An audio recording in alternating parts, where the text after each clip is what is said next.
Okay, here I am at a parking lot of a fast food restaurant, and this is a veritable garden of medical toxicology delights. And as I will show you, there are approximately 10 different extremely toxic plants right within stepping distance of the parking lot. So let me show you some of those. Let's start off with this tree behind me. Is the toxic elm, and it does have red berries, even though there's no berries on it now. And it does have flowers in the spring. Perhaps this is a male plant and no berries on it right now anyway, so can't tell for sure. Now, okay, here this is a non-toxic part of the tour, and these are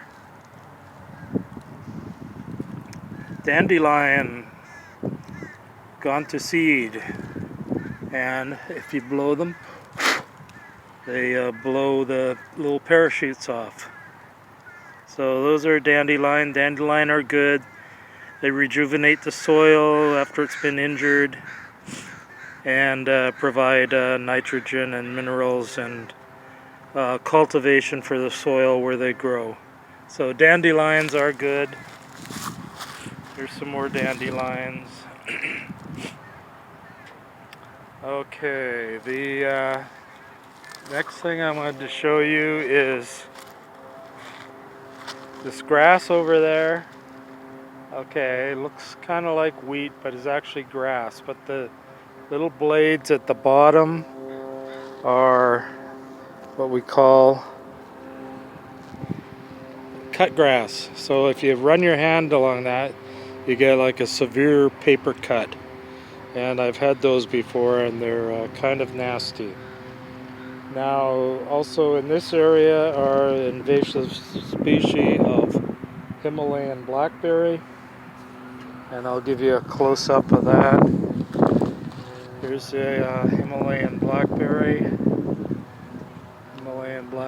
all there. It's starting to have berries on it, and again, those are non-toxic. So now here, I wanted to show you this one here. This is a horsetail or a foxtail. This one right here. Okay, not toxic to touch, but some people eat them when they're young, but they do contain thiaminase, and if you keep eating it, end up with a potential thiamine B1 deficiency, which is called beriberi, which can cause a lot of problems, neurological, liver problems, heart problems, and can be fatal if you continue. Obviously, the antidote would be lots of thiamine, which is okay, B1 vitamin, water soluble, and that would be okay to take, because any excess you take, you would urinate out. So the only people who would be safe eating a bit of that would be people who have a high level of thiamine already, because otherwise the thiaminase in the plant will cleave your thiamine and make it unavailable for biological activity and to help you as a vitamin. Now I want to go over here and show you another plant.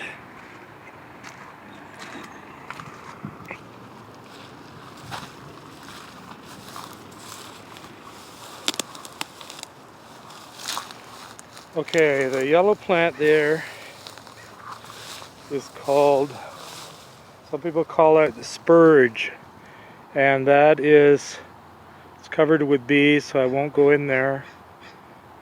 Sometime okay to touch, but is a cyanogenic plant, That is, it produces cyanide.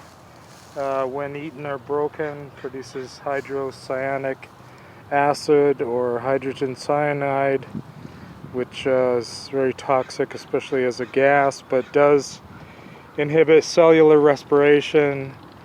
The tricarboxylic acid cycle inhibits that and inhibits the production of ATP and NADH2 in the body, which the ultimate product is ATP, which provides all the energy for the body.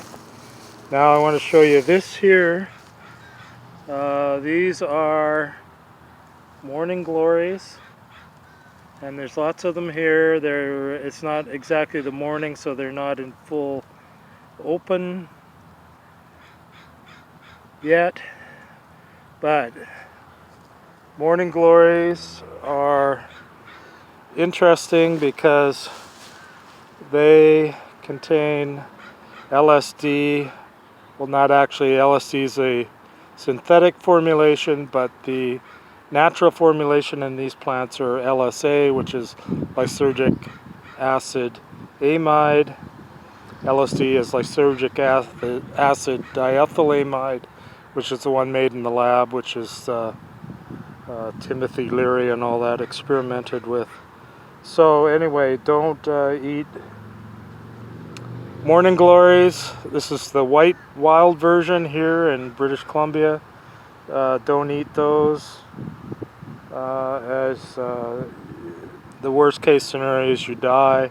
Otherwise you could hallucinate. People who take it to get high can injure themselves because they're hallucinating. They get a lack of judgment, etc. So the seeds are the most potent source. They're little black, tiny black seeds, kind of like poppy seeds. And so avoid those, do not eat those, and do not ingest them to get an altered experience, as in Timothy Leary, because you don't know what concentration they're in. They could be fatal, you could get injured, and you could also die as a result of intoxication. And again, I'll give you a closer look up at this spurge, this yellow flower here, which is toxic with cyanogenic compounds.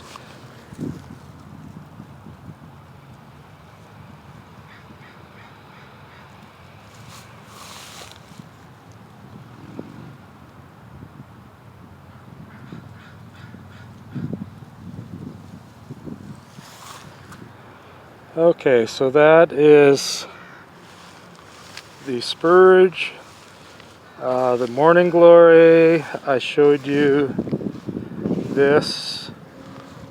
Here's some more horsetail. Look at all the horsetail here, also called foxtail. You can see them there, they look like asparagus. And the blackberry I showed you.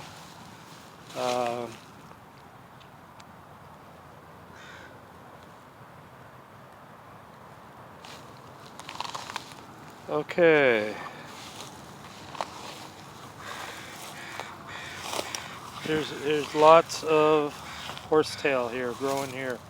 Usually like swampy areas, but I guess this is kind of a swampy area. Oh, it looks like there's a creek right here. So let me show you.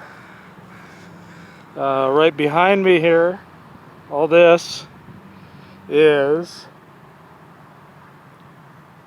young baby cottonwood trees. So watch my cotton video, and you'll see when these grow up what they can produce and cause allergies, hay fever, asthma from the seeds, the cottonwood, which produce cotton and blow in the wind all over the place and can create quite a mess and a lot of allergies and symptoms.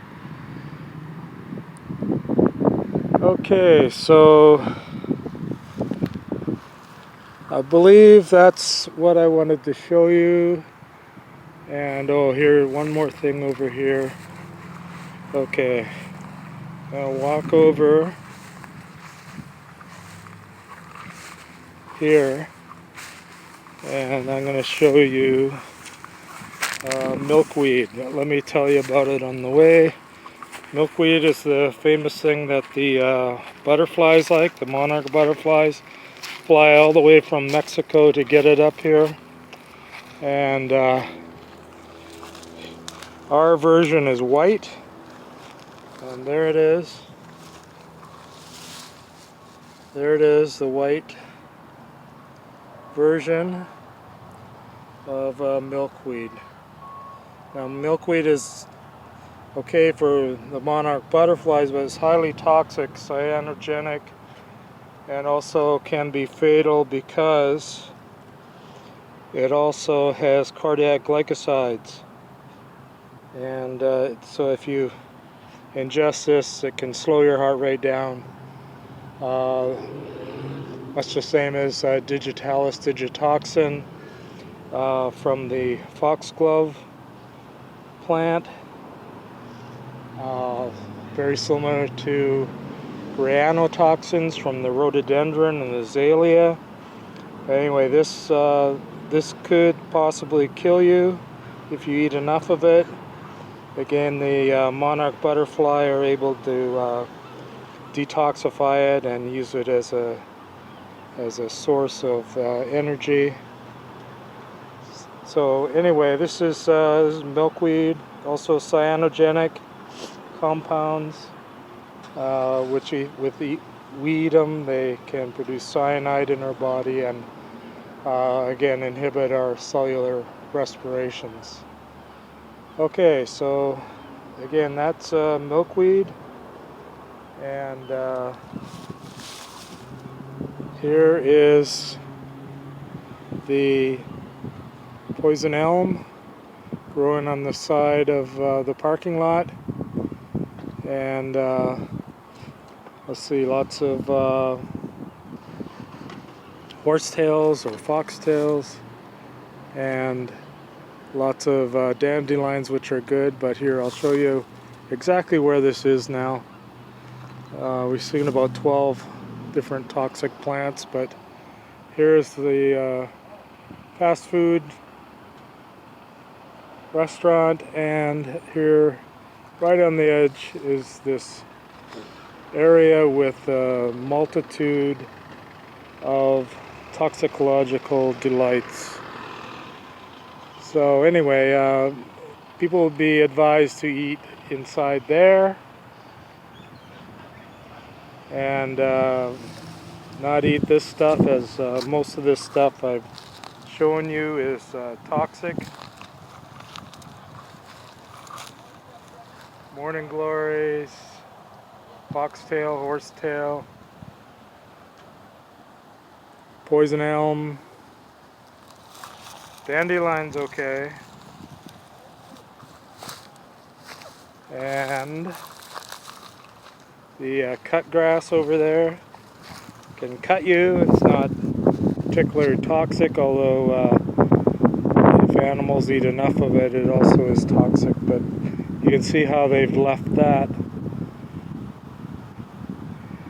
And of course the spurge, which is kind of related to the toxic buttercup, but it's also, I believe, a offshoot of the ranunculus,